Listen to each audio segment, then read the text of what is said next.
A esposa do presidente do governo da Espanha, Pedro Sánchez, processada por 4 crimes. Vamos começar. Música!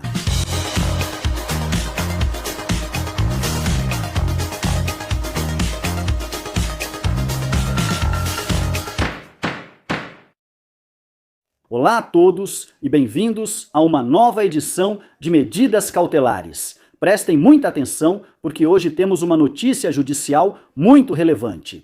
A esposa do presidente do governo da Espanha, Begoña Gómez, está mais perto de sentar no banco dos réus por nada mais, nada menos do que 4 crimes. Vamos compartilhar essa informação como sempre fazemos. Aliás, se ainda não fizeram, lembrem-se de se inscrever no canal Medidas Cautelares para que essa comunidade continue crescendo. E vamos direto a essa informação tão relevante, porque, atenção, a esposa de Pedro Sánchez está mais perto de ser julgada por nada mais, nada menos do que 4 crimes. Já temos na tela essa informação que vamos revisar e comentar. O juiz Peinado processa Begoña Gómez por 4 crimes.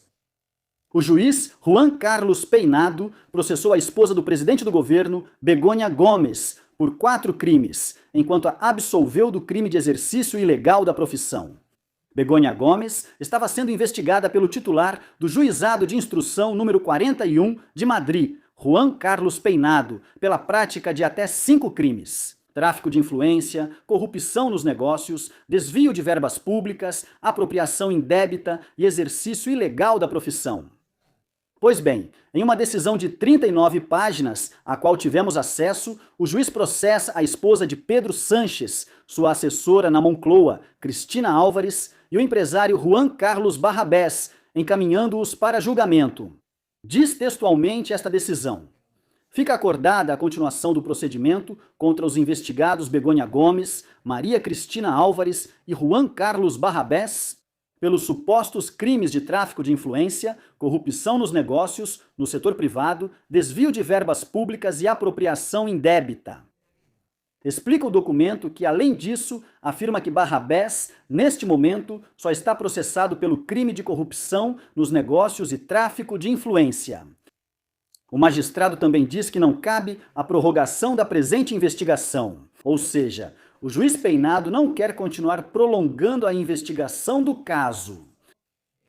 Apesar de a defesa de Begoña Gómez ter solicitado novas perícias durante a audiência para a qual foram convocados em 1º de abril passado, na verdade, a acusação da Acteoir também havia solicitado a atualização dos salários de Cristina Álvares, a assessora de Begoña Gómez, na Moncloa. No entanto, o juiz Peinado encerra esses pedidos, afirmando que não há motivo para aceitá-los, ressaltando que não acrescentam nada novo à investigação.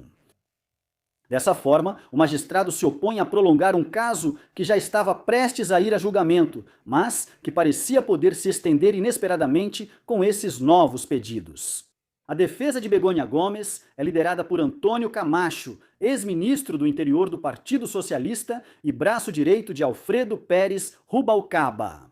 Tinha solicitado o depoimento do codiretor da cátedra que foi dirigida por Begoña Gómez, vocês já sabem, a Cátedra de Transformação Social Competitiva da Universidade Complutense, e um estudo sobre a figura dos antigos assessores, dos cônjuges, dos presidentes do governo, justamente para comparar com o papel que teria desempenhado Cristina Álvares, a atual assessora de Begoña Gómez, na Moncloa.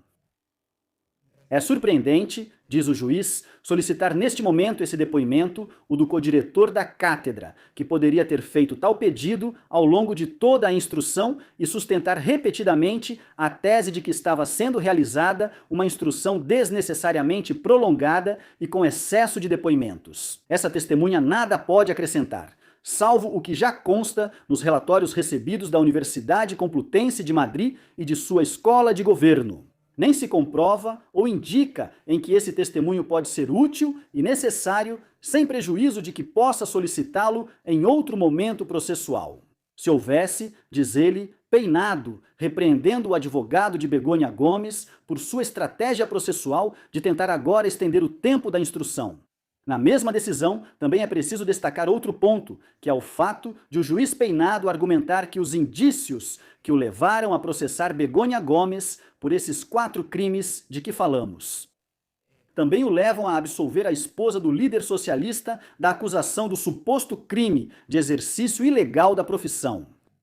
Este ponto se concentrava na assinatura, por parte de Begônia Gomes, de vários documentos licitatórios da Universidade Complutense de Madrid, para os quais o magistrado achava que era necessário ter certa titulação, algo que vários testemunhas negaram. Como não há mais do que um indício frágil, não havendo indícios múltiplos e sólidos e existindo contraindícios que respaldam a possibilidade da assinatura do documento. Pela investigada Begônia Gomes, devem ser arquivadas as apurações em relação a esse crime de exercício ilegal da profissão. Assim sentenciou o magistrado. Mesmo assim, o processo de instrução não foi concluído definitivamente, porque, embora rejeite essas novas diligências solicitadas pela defesa e pela acusação popular, ainda faltam ser incorporadas à instrução algumas faturas e um laudo pericial que Peinado já havia solicitado anteriormente. É disso que estamos falando. A instrução do caso Begônia Gomes possivelmente já está chegando ao fim. E isso não quer dizer necessariamente que Begônia Gomes vá ser julgada por esses 4 crimes. Agora quem tem que decidir é a Tribunal Provincial de Madrid, uma vez que seja emitido a decisão de abertura do julgamento. É preciso dizer que será pelo Tribunal do Júri, o que não é o procedimento habitual ao qual estamos acostumados na maioria dos casos. Mas sim, é possível. Já começa a se vislumbrar o começo do fim do caso Begônia Gomes, para que ela se sente no banco dos réus e finalmente seja julgada, por enquanto, por 4 possíveis crimes. 4 possíveis crimes, como são desvio de verbas, tráfico de influência, corrupção nos negócios e apropriação indébita. Como dissemos, está descartado o exercício ilegal da profissão.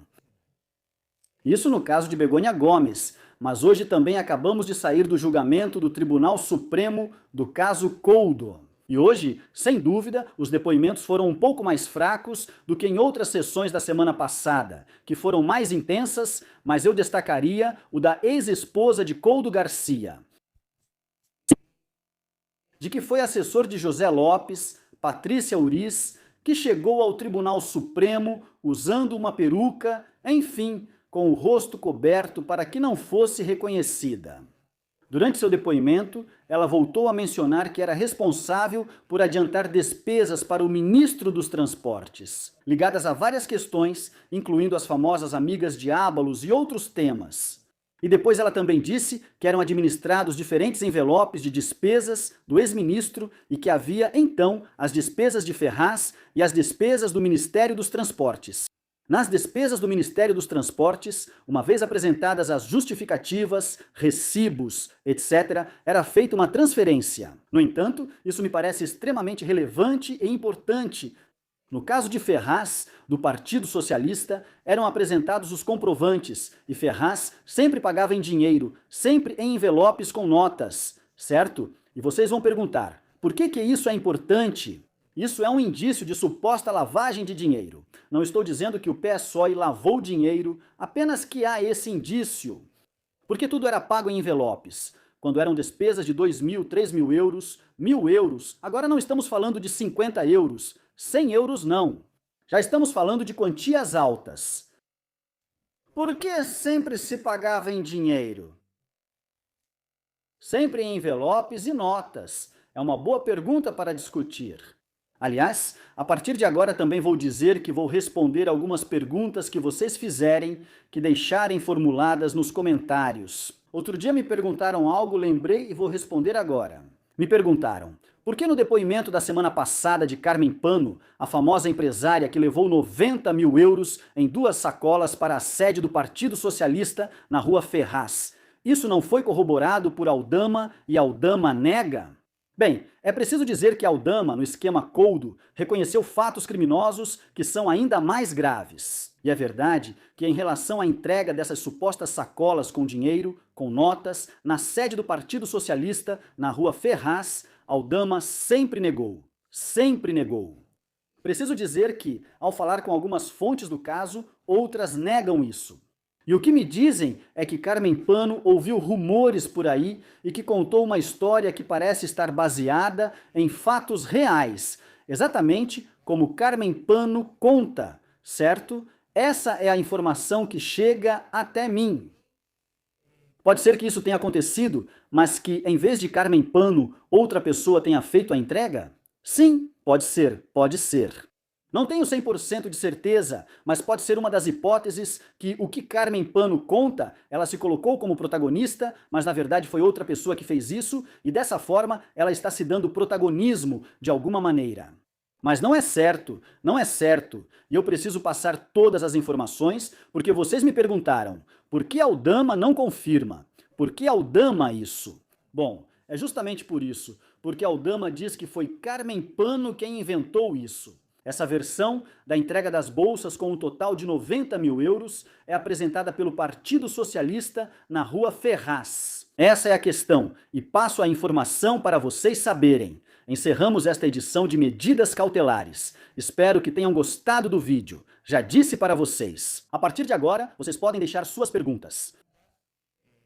Vocês já sabem, deixem uma pergunta, deixem seus comentários, se gostaram do vídeo, deixem seus likes. Vocês já sabem que eu sempre gosto de ler as mensagens de vocês, sejam informações, perguntas, palavras de incentivo, tudo. Na verdade, vocês já sabem que são sempre muito bem-vindas. Então, muito obrigado.